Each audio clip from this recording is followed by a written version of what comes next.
அப்படின்ற கேள்வி நிறைய பேருக்கு எழும்பலாம். அந்த வகையில காங் மாதிரி ஒரு மிகப்பெரிய குரங்கு இனம் இந்த பூமியில வாழ்ந்திருக்கு. அதோட பேர் ஜெய்ஜென்டோபித்திகஸ். இது வாழ்ந்த காலகட்டத்துல ஒட்டுமொத்த காட்டுக்குமே இதுதான் கிங்கா இருந்திருக்கு. சோ இந்த ஜெய்ஜென்டோபித்திகஸ் எந்த காலகட்டத்துல வாழ்ந்தது, இந்த இனம் எப்படி அழிஞ்சது, அங்கே இப்பவும் சில அடர்ந்த காட்டு பகுதியில வாழ்ந்து வரதா சொல்றாங்க. இதெல்லாம் உண்மையா? வீடியோக்குள்ள போறதுக்கு முன்னாடி காங் அண்ட் காட்ஸிலாவோட ஃபேன்ஸ் யாராவது இருந்தீங்கன்னா அந்த லைக் பட்டனை தட்டி விடுங்க.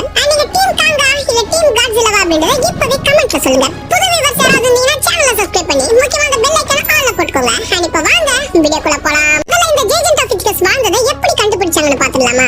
1935ல சைனால இருக்க ஒரு ட்ரக் ஸ்டோர்ல, அதாவது ஒரு மருந்து கடையில டிராகன் போன்ஸ்னு சொல்லப்பட்ட சில மருந்துகள் விற்பனை செஞ்சிருக்காங்க.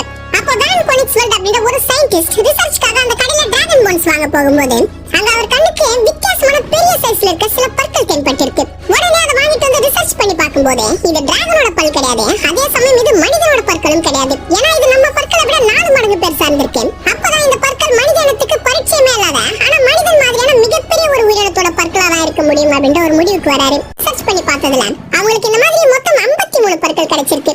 பின் இந்த பற்கள் எதோட பற்களா இருக்கும்னு தெரிஞ்சுக்கிற ஆர்வம் அதிகமாகி அந்த கடைக்காரர்களுக்கு இந்த பற்களை யார் கொண்டு வந்து கொடுத்தாங்க, அவங்களுக்கு இந்த பற்கள் எங்க கிடைச்சது அப்படின்றத விசாரிச்சு இந்த பற்கள் கிடைச்ச இடங்களுக்கு போய் அந்த பகுதி முழுக்க ஆராய்ச்சி பண்ணதுல அவங்களுக்கு 2 பெரிய தாடை எலும்புகள் கிடைச்சிருக்கு. அந்த தாடை எலும்புகளை லேபுக்கு கொண்டு வந்து ஆல்ரெடி இவங்க கிட்ட இந்த பற்களை அந்த தாடை எலும்புகள் கூட வச்சு மேட்ச் பண்ணி பார்க்கும்போதுதான் இந்த உலகத்துல வாழ்ந்த ஒரு மிகப்பெரிய பிரைமேட் இனத்தோட பற்களை கண்டுபிடிச்சிருக்கோம்னு ஒரு முடிவுக்கு வராங்க. கிடைச்ச இந்த பற்களையும் தாடை எலும்புகளையும் வச்சு தொடர்ந்து ஆராய்ச்சி பண்ணதுல இந்த ஜெய்ஜென்டோபித்திகஸ் 3 வகையா இருந்திருக்கு. அதுல ஜெய்ஜென்டோபித்திகஸ் பிளாக்கி அப்படின்ற இந்த குரங்கினம் தான் மிக பெருசா பிரம்மாண்டமானதா இருந்திருக்கு. அண்ட் இந்த பிளாக்கியோட சைஸ் கிட்டத்தட்ட 9 ல இருந்து 10 அடி இருக்கும்னு சொல்லப்படுது.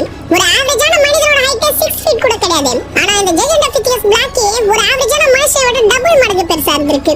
அந்த காலத்துல இதோட வாழ்க்கை முறை எப்படி இருக்கும்னு பார்க்கும்போது இது காடுகளோட ரொம்பவே அடர்ந்த பகுதியில தான் வாழ்ந்திருக்கு. ஆனா என்னதான் இது காடுகள்ல வாழ்ந்த ஒரு குரங்கினமாவே இருந்தாலும் இதோட மேசிவான வெயிட் காரணமாக இதால மரம்லாம் ஏற முடியாது. சோ இது தரைப்பகுதியில ப்ரிப்பேர் பண்ணி தான் வாழ்ந்திருக்கும்.